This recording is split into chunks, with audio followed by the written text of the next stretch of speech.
Amon Arashvan. My name is Armand Arashvan. I live in District 9.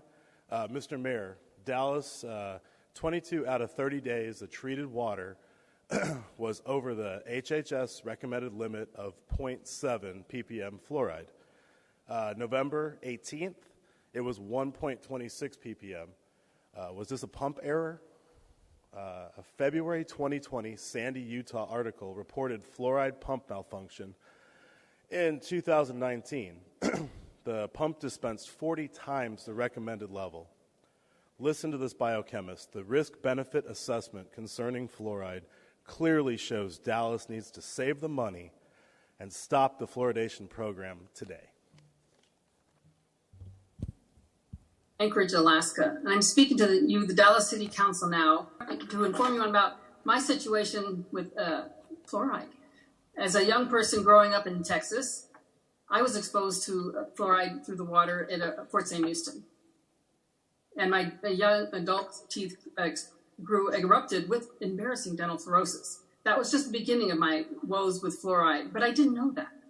And it goes on decade after decade with different symptoms that have piled up in my body, including parathyroid surgery that has caused by the fluoridation, kidney stones. Also, I lost my hip, had a total hip replacement. I took that bone. It was very difficult to find out a medical lab. In fact, I could not find a medical lab. It was a mineral lab that analyzed my bone. It says my hip bone. What is that doing outside my body? These are the results of lifelong, unmonitored fluoridation exposure. City Council, do you actually monitor anybody's body accumulation of fluoride? No, you don't. Nobody does. We need to not be doing this to our young people, getting to the stage of 50 and 60 years old, now having all these critical systems of our bodies failing, very painfully, may I add. Now, as I was in D.C., I went to a water treatment plant. I was an employee there with the Army Corps of Engineers. Dr. Mark Edwards, who exposed lead in drinking water in Flint, Michigan, and in the D.C. area, recognized me as a whistleblower in that situation. I reported that the lead levels were 200 parts per billion coming off of those lead pipes in the basement of the water treatment plant where I was breathing fluoride fumes. But I didn't know. You don't know what could happen to a body after that kind of exposure. Now, I also realized looking at that raw data, the EPA was varying the fluoride levels in those lead pipes. Fluoridation increases the lead leaching in these lead pipes. This is not something you have to go to a peer review manual to look up or any kind of data, because I could see these things with my own eyes.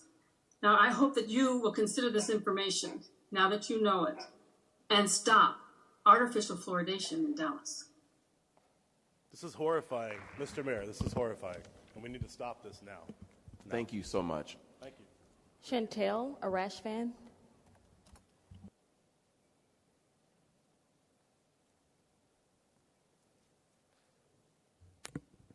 Good morning, y'all. My name is Chantal Rashvand, and I live in the 9th District. I just moved there.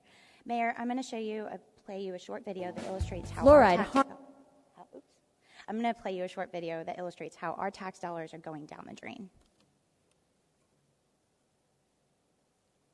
Added to water never touches a tooth. It ends up on your lawn, or down your shower drain or toilet. The result is waste that pollutes the environment. Fluoridation chemicals are toxic even at low doses. There are two compounds used for fluoridating water supplies today, namely sodium silicofluoride and hydrofluorosilicic acid. These are the waste products from the wet scrubbing systems of the fertilizer industry and are classified as hazardous wastes.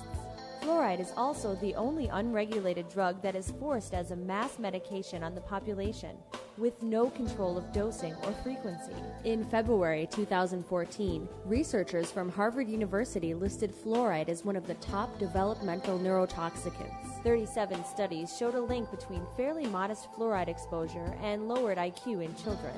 The poison warning on toothpaste labels is enough to sound the alarm. A mere 1/4 milligram of toothpaste ingested and you are advised to call the poison control.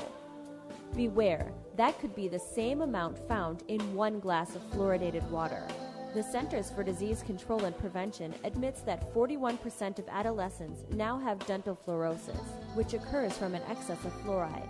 This is a condition where tooth enamel becomes progressively discolored and mottled. Dental fluorosis is not just a cosmetic issue. It can affect other tissues, such as your bones and brain, if they've been overexposed to fluoride as well. These problems are a real health threat, prompting 98% of Europe to not fluoridate its water. Fluoride can harm you by damaging your bones and brain, lowering your IQ, causing thyroid dysfunction, and harming your teeth, contrary to what is promoted.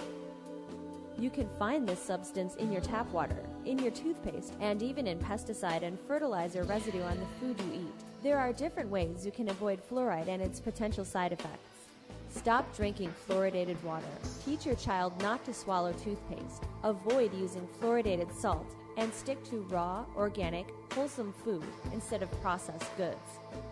Ask the pharmacist if your medication contains fluoride. It's high time to get fluoridation chemicals out of the public water supply. When over 99% is sent down the drain and into the environment, it hardly touches a tooth and provides the much heralded benefits. If experts and consumers are convinced of the benefits fluoride may provide, then it should be kept in the toothpaste, where it can be applied topically and out of the clean water supply.